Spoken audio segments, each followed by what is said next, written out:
The story begins with Chris Johnson, a magician who can see the future but only 2 minutes ahead. In his free time, he goes to casinos and wins money using his ability to see the future. Chris does not want to win too much money because he does not want to come into people's attention so that he can come back to the casino again. Meanwhile, the casino security is watching Chris closely. Is he pulling tricks on us? Is that legal? You can't trick the deck. Because whenever he comes, he always wins. This time, the security tries to stop him, but Chris already knows this and quickly tashes his chips. Just then, Chris sees the future and realizes that in a few seconds, a thief is going to kill 2 employees. Chris stops him before that happens, but at the same time, the security arrives.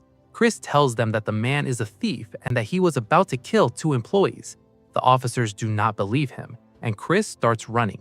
The security tries to catch him, but Chris already knows everything in advance, so he easily escapes right in front of them.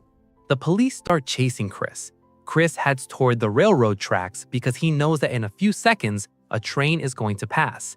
Chris sees the future and realizes that if he keeps this speed, his car will crash into the train.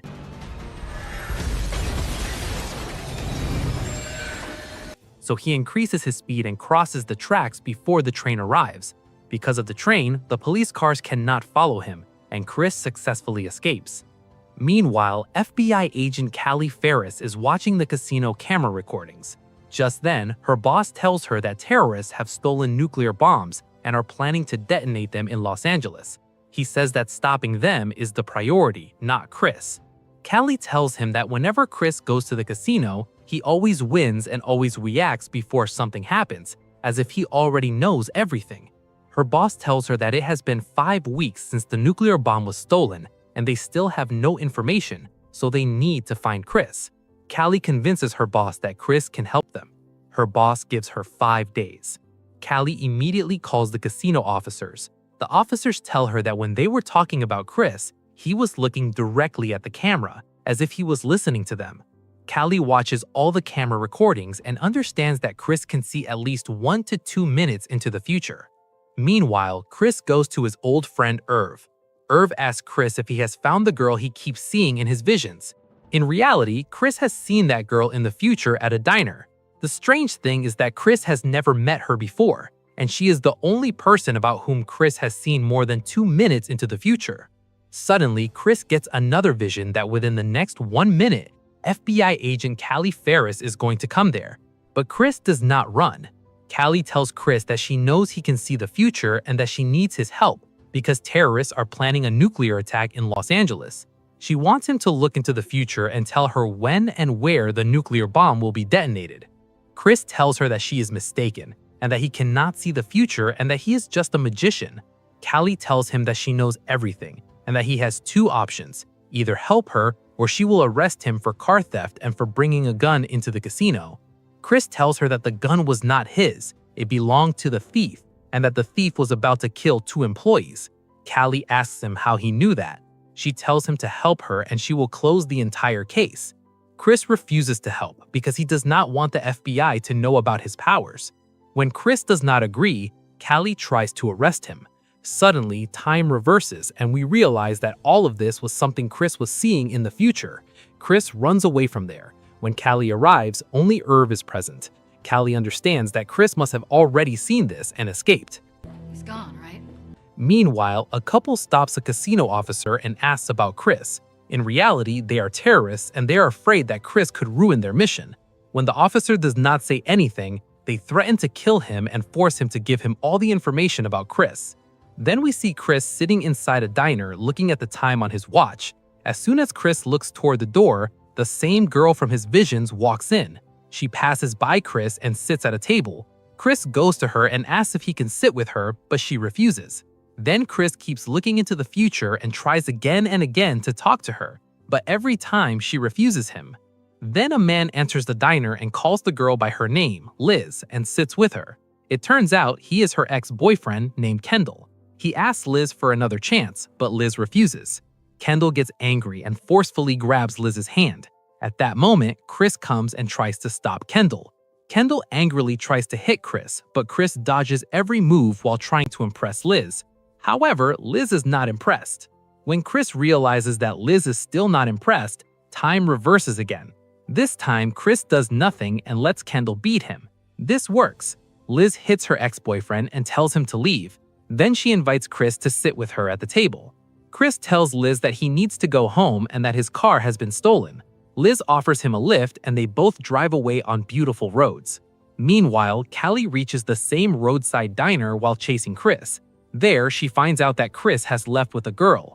Just then, an officer tells Callie that last night, someone killed the same casino security officer from whom Callie had taken information about Chris.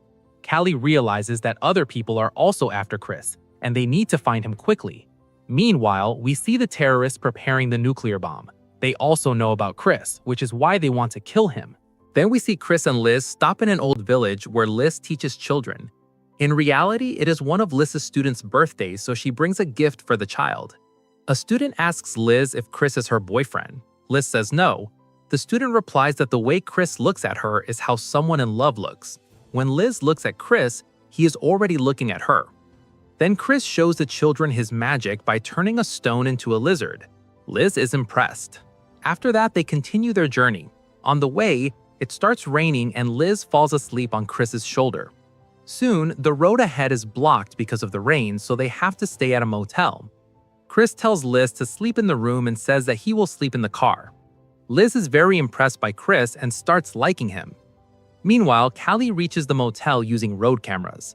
On the other side, Liz comes out after taking a shower and Chris cannot stop looking at her. Liz also starts liking Chris and they become intimate. Then Liz goes outside the motel and both Callie and the terrorists keep an eye on her. Callie stops Liz and turns her against Chris. She tells her that Chris is mentally unstable and that he can do anything. She also shows Liz the casino recordings, which makes Liz start believing her. Callie gives Liz medicine and tells her to mix it in Chris's water and give it to him. She says that Chris will become unconscious and then they will capture him. Liz goes back into the motel and prepares a drink for Chris. Chris starts drinking it, but Liz suddenly stops him and tells him everything because she has started to fall in love with him. Then Chris begins to explain everything to Liz. He turns on the TV and before changing each channel, he tells Liz what show will be on the next channel and what will be happening on it.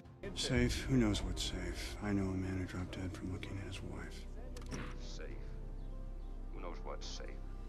I know a man dropped dead from looking at his wife. Liz is surprised to see this and asks him if he can really see the future. Chris tells her that he can only see what will happen in the next 2 minutes, but with her, he can see much further ahead. He says he does not know how, but it is true. Liz asks what the FBI wants from him. Chris tells her that the FBI believes terrorists are planning a nuclear bomb attack in Los Angeles and that he can help stop it. Then Chris writes something on a piece of paper and gives it to Liz, telling her to read it exactly 45 seconds after he leaves and do exactly what is written. Chris goes outside and starts running. The FBI chases him. Exactly 45 seconds later, Liz does exactly what is written on the paper and pushes a car from above, causing it to fall downward. Meanwhile, the terrorists open fire on Chris, but he easily escapes. By that time, many things start falling from above along with the car. The FBI officers try to save themselves, and since Chris already knows what is going to happen, he easily survives. But as soon as Chris reaches the road, Callie is already waiting for him there. Chris tells her that things are about to fall on her from above and that she will die. Callie tells him that he can save her. Chris is a kind-hearted person, so he saves Callie. Meanwhile, the terrorists kidnap Liz. On the other side, Chris is tied to a chair. Callie shows Chris the news on TV and asks him to help locate the terrorists. Chris looks into the future and sees that the terrorists have strapped bombs to Liz and blown her up. Chris gets scared. Callie asks him what he saw, but Chris says he cannot tell her and asks her to get him out of there. Callie orders him to be locked in a cell, but Chris tricks the officers and escapes. Callie chases him. Chris runs to the rooftop of her building, but nothing happens there at that moment, and Chris gets a little relief and stands there. Callie reaches there while chasing him. Chris tells her that exactly 2 hours from now, Liz will be brought there and blown up with bombs. Callie tells him that nothing like that has happened yet, and that this could be the terrorist's plan to lure him out by using Liz so they can kill him. She tells him that he can save Liz and that these are the same terrorists they want to capture. She asks him to help her so they can stop them together. Callie immediately shuts down the phone signals in that area. Meanwhile, a sniper is waiting for Chris on the same building. Chris comes outside and the sniper fires at him. Chris falls to the ground. But just then, an FBI helicopter arrives behind the sniper and kills him. In reality, this was all part of Chris's plan. Chris is not hit by the bullet because he already knows where the bullet will go and saves himself. Then, by seeing the future, Chris tells Callie the number of the car in which Liz will be brought to that building. Meanwhile, the terrorists are leaving with Liz, and on the other side, Callie and Chris make a plan together to stop them. Callie orders her officers to do exactly what Chris says. By the time the terrorists arrive near the building with Liz, Chris already knows which route they will take, and FBI officers are waiting for them there. As soon as the car arrives, the FBI surrounds it from all sides. The terrorists start firing. Callie aims at the car and waits for Chris's signal. Now! Callie fires, causing the car to flip over. Liz runs into the building, but one terrorist follows her inside. Inside the building, Chris uses his ability to locate the terrorist. The terrorist is holding Liz, and Chris positions himself in such a way that he gives Callie a clear shot. Callie shoots and kills the terrorist. Liz is saved. Callie says that now they have to find the bomb. She shows Chris the complete map of Los Angeles so he can locate it. But suddenly, Chris says they've made a mistake. The terrorists have already activated the bomb, which will explode in 1 minute. I made a mistake. It's happening. When? Now! Then a massive explosion happens and everyone dies. But then we see that all of this was something Chris saw in the future. When Chris is with Liz, he can see much further ahead. Liz still doesn't know anything. Chris tells Liz everything and then personally calls Callie and tells her that he is ready to help, but she must provide security to Liz and keep her away from all of this. Callie agrees. And with this, the movie ends.